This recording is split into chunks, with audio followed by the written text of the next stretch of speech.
Hello guys, तो अगर आप पास्ट कपल ऑफ डेज देखोगे ना, उससे मार्केट जो है बहुत ज़्यादा अच्छा खासा फॉल कर चुका है। अराउंड 7% के आसपास फॉल कर चुका है। अब ये जो फॉल है ना, ये कह सकते हो एज ए फियर भी लेके आ रहे हैं, क्योंकि ग्लोबली आप चीज़ें देखो ना बहुत ज़्यादा अच्छी चल नहीं रही है, और उसके अलावा एक अपॉर्चुनिटी भी लेके आ रही है। मैं इन दोनों चीज़ों को इस वीडियो में बताने की कोशिश करूँगा। जो डाउनफॉल आता है कंटिन्यूस बेसिस पे, उसका जो प्राइमरी रीज़न आप देखोगे ना, उस केस में टू रहे हैं। फर्स्ट है कि जो भी आप जो मोस्ट इंपोर्टेंट रीज़न मान सकते हो कि जो जापान की जो इंटरेस्ट रेट है वो हाइक हुई है। अब ये जो एंटीसिपेट तो था अच्छा खासा, आप देखोगे ना तो आर्टिकल्स आ रहे थे कि जापान जो है अपनी इंटरेस्ट रेट हाइक कर सकता है, लेकिन आप कह सकते हो कि इतना फास्टली मतलब कि अडॉप्ट करेगा इस पॉलिसी को, ये एक्सपेक्टेड नहीं था।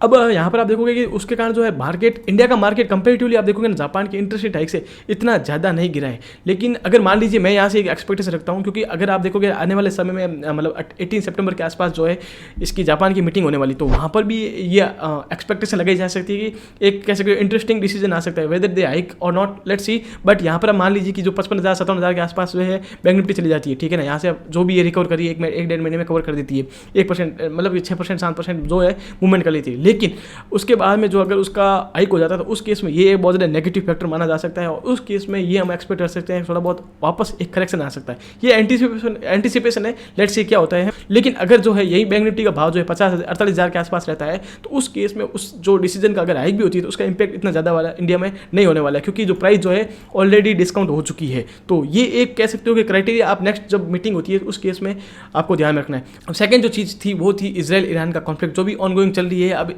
ईरान किस प्रकार से इजराइल पे अटैक करने वाला हुआ है, वो लेट्स सी देखने वाली चीज़ होगी। अब करंट सिचुएशन को देखते हुए अब फ्यूचर हम लोग क्या फोरकास्ट कर सकते हैं, फ्यूचर को लेके बहुत ज़्यादा ऑप्टिमिज्म लगाए जा रहे हैं। इसका रीज़न ये है सिंपली कि इसमें जो इन अपकमिंग टाइम्स जो है कि सितंबर की रेट का, उसमें बहुत ज़्यादा हाईली एंटिसिपेट किया जा रहा है कि रेपो रेट की कट हो सकती है। अब कुछ आप कह सकते हो कि थोड़े बहुत कह सकते हो न्यूज़ आ रहे थे कि इन यूएसए में रिसेशन आ सकता है।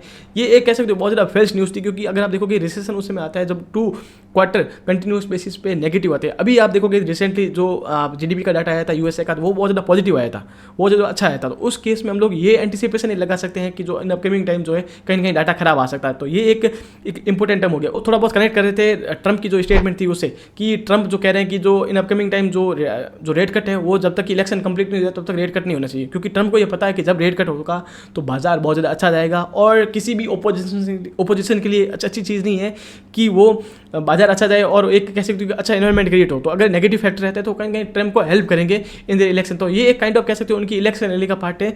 एक चीज़ यहाँ पर देखने वाली है कि जो इनका करंटली रिसेंटली जो सीपीआई का डाटा है वो बहुत ज़्यादा अच्छा है। अगर आप देखोगे कि जो सीपीआई का डाटा कंटिन्यूस बेसिस पे 2-3 महीने से अच्छा आ रहा है। उसके अलावा जो इनके जो आप कह सकते हो कि रिसेंटली जो इनके कमेटी मेंबर है, जो फेड के मेंबर है, उन्होंने भी एक अच्छा कह सकते हो स्टेटमेंट दिया कि जो रेट कट आ रहे हैं इन अपकमिंग टाइम्स, प्रोबेबली जो अच्छी खासी एक्सपेक्टेशन जो लगाई जा रही है कि सितंबर में रेट कट हो सकता है, तो उसका जो इम्पैक्ट है बहुत ज़्यादा यूज होने वाला है स्टॉक मार्केट पे।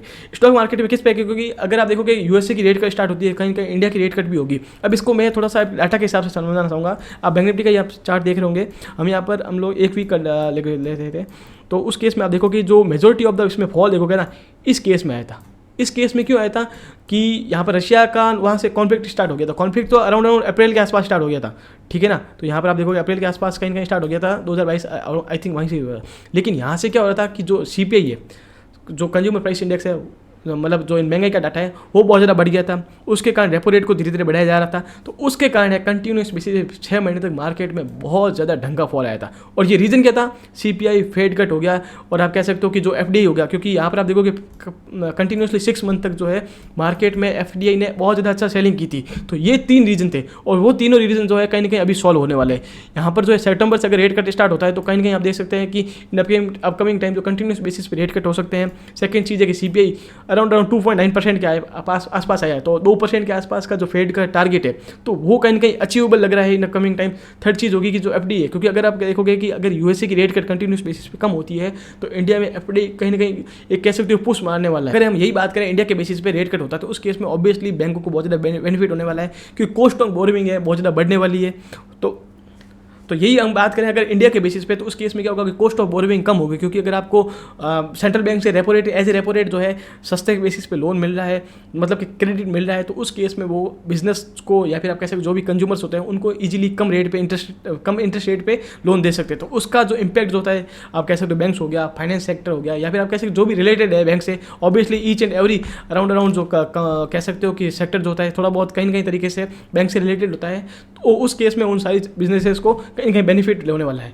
अब इस चीज़ को मैं आपको एक बहुत ज़्यादा स्पेशल एनालिसिस के थ्रू समझाता हूँ कि मुझे इसमें ऑप्टिमिज्म इतना ज़्यादा क्यों लग रहा है, ठीक है ना। फर्स्ट इसका रीज़न मुझे इसमें ये लग रहा है कि आप देखोगे ना, ये आपको एक पास डाटा शो हो रहा, तो उस केस में आप देखोगे कि जो बैंक निफ्टी है, ये जो डाटा आपको ये शो कर रहा है कि जो एवरी ईयर की जो फर्स्ट कैंडल है वो किस प्रकार से स्टार्ट हो रही है। मतलब कि यहाँ पर आप देखोगे 2020 का स्टार्ट से जनवरी से डाटा है और 2021 के लास्ट तक है, या 2021 से स्टार्ट है, यहाँ पर 2022 का लास्ट है वहाँ से स्टार्ट है। तो ये सिंपली आपको डाटा शो होगा। इसमें हम लोग क्या करते हैं, जब इस शुरुआत से लगाकर अंत की जो एंडिंग की जो कैंडल है उसमें किस प्रकार से ऑल ओवर जो मूवमेंट है वो हुआ है। तो यहाँ पर आप देखोगे अराउंड जो है 17% के आसपास बैंक निफ्टी मूवमेंट दिया था, ठीक है ना। इस केस में कब 20 से 21 के आसपास में। अब उसके बाद में आप देखोगे तो यहाँ पर इसने दिया था अराउंड 27% के आसपास, या फिर आप कैसे थोड़ा नीचे लगाते हैं तो 25%, 25% के आसपास दिया था।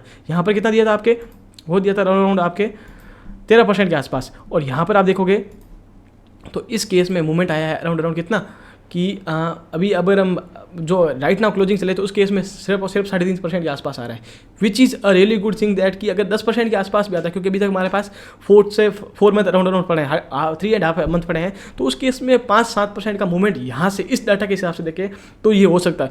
ये एक kind of long term data है और इसको एक पर्सपेक्टिव के हिसाब से ले सकते हो। लेकिन सबसे जो इंपॉर्टेंट मुझे एक रीज़न लगता है उसके अलावा, वो आप देखोगे कि जब 2022 का ये फॉल आया था, तो उस केस में फॉल आया था वो अराउंड कितना था, वो अराउंड आपके था कि लगभग कितना 20-21% के आसपास था। ये फॉल क्यों आया था, ये फॉल आया था सीपीआई के कारण, रेपो रेट की हाई एक्सपेक्टेशंस के कारण, एफडी के कारण। क्योंकि इस केस में जो देखोगे ना तो कंटिन्यूस बेसिस पे 6 से 7 मंथ के आसपास जो है, तो उस केस में एफआईआई जो है नेट सेल रहे थे 6 to 7 मंथ, उसके कारण जो है 20 से 22% का जो फॉल आया था। तो ये एक इंपॉर्टेंट चीज़ होती है। सीपीआई जो बहुत ज़्यादा हाई बढ़ रहा था और जो फेड कट की जो एक्सपेक्टेशन जो थी बहुत ज़्यादा हाई थी, तो उसके कारण जो है बहुत ज़्यादा अच्छा खासा डाउनफॉल आया था। अगर 20% के आसपास होता है तो यहाँ पर हम एक्सपेक्ट कर सकते हैं रेट कब जब पॉजिटिव वे में जाएगी तो 5-7% का भी मूवमेंट एक्सपेक्ट करते हैं, तो एक बहुत ज़्यादा बड़ा मूवमेंट होता है फॉर द बैंक निफ्टी। ये जो मेरा प्रैक्टिकली एनालिसिस था अबाउट दैट कि मार्केट में इन अपकमिंग टाइम किस प्रकार से मूवमेंट आ सकता है, तो ये आई थिंक आपको हेल्प किया होगा। सो अगर आपको पसंद आए तो please hit the like button and subscribe my channel. Have a great day, thanks for the watching.